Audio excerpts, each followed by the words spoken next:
Assalamualaikum warahmatullahi wabarakatuh. Perkenalkan, nama saya Lara Bella Herliani, NPM A1L019029. Saya dari Prodi Bimbingan dan Konseling Fakultas Keguruan dan Ilmu Pendidikan Universitas Bengkulu.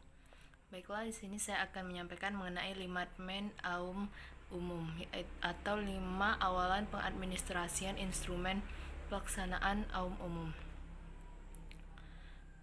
AUM umum merupakan sebuah alat yang digunakan untuk mengungkap masalah-masalah siswa, mahasiswa, dan masyarakat secara menyeluruh, mengungkapkan masalah-masalah umum. Bidang-bidang masalah dalam AUM umum itu sendiri adalah yang pertama jasmani dan kesehatan atau JDK, yang selanjutnya diri pribadi atau DPI, kemudian hubungan sosial atau HSO, selanjutnya ekonomi dan keuangan atau EDK, selanjutnya karir dan pekerjaan atau KDP, kemudian pendidikan dan pelajaran atau PDP, kemudian agama, nilai dan moral atau AMN, kemudian hubungan muda-mudi atau HMM, dan kemudian keadaan dan hubungan dalam keluarga atau KHK, dan yang terakhir waktu senggang atau WSG. Tujuan dari diselenggarakannya pengadministrasian AUM umum yang dimaksud yaitu untuk terungkapnya data dalam rangka pelaksanaan pelayanan konseling bagi para subjek peserta. Cara mengerjakannya yaitu dengan menggunakan buku AUM dan lembar jawaban, sebagaimana dikemukakan dalam petunjuk yang tertulis pada buku AUM. Perencanaan menetapkan waktu, sasaran, dan jumlah peserta didik yang akan mendapat layanan asesmen. Menyiapkan buku AUM sesuai dengan jumlah peserta didik. Menyiapkan lembar jawaban sesuai jumlah peserta didik. Menyiapkan ruang dan situasi tenang, pencahayaan baik, serta kursi yang nyaman. Pelaksanaan. Yang pertama, memberikan verbal setting sebelum mulai atau menjelaskan tujuan, manfaat, dan kerahasiaan. Selanjutnya, meminta individu menyiapkan alat tulis. Kemudian membagi buku dan lembar jawaban AUM umum. Kemudian memberi instruksi cara pengerjaan AUM umum. Selanjutnya menginformasikan bahwa pengerjaan AUM umum tidak memiliki batas waktu. Akan tetapi peserta didik diminta bekerja dengan teliti, sungguh-sungguh, cepat, dan tidak membuang waktu. Kemudian melakukan pemeriksaan ketepatan peserta didik dalam cara mengisi AUM umum.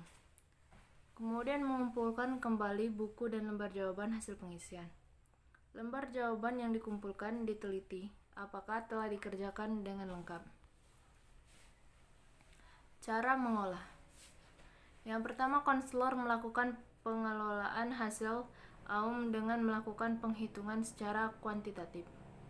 Kemudian menggunakan format tabulasi pengelolaan dan rumus yang telah ditetapkan.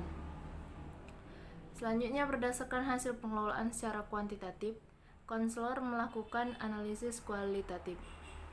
Kemudian pengelolaan hasil AUM umum harus dilakukan paling lambat 1 minggu setelah pengisian, mengingat permasalahan individu bersifat dinamis dan bisa mengalami perubahan. Selanjutnya, kesegaran pengelolaan hasil AUM umum akan menjunjung asas kekinian dalam bimbingan dan konseling. Kemudian pengelolaan hasil menggunakan format khusus. Penyampaian hasil. Konselor yang mengelompokkan dan menuliskan butir-butir masalah yang dipilih untuk setiap bidang masalah. Kemudian membuat kesimpulan masalah untuk setiap bidang berdasarkan pernyataan butir masalah yang dipilih. Kemudian membuat grafik masalah berdasarkan hasil perhitungan presentasi dalam kolom 4 format pengolahan. Kemudian membuat grafik persen rata-rata berdasarkan hasil perhitungan pada kolom 6 format pengolahan. Kemudian membuat ranking atau peringkat dari hasil persentase rata-rata kolom 6, mulai dengan persentase bidang masalah tertinggi sampai terendah. Yang selanjutnya, membuat kesimpulan umum masalah yang dialami dengan melihat dinamika hubungan 3 bidang masalah dengan persentase rata-rata yang dominan. Baik, itulah hasil 5 admin umum dari saya. Mohon maaf apabila ada salah-salah kata. Saya akhiri, wabillahi taufiq wal hidayah. Wassalamualaikum warahmatullahi wabarakatuh.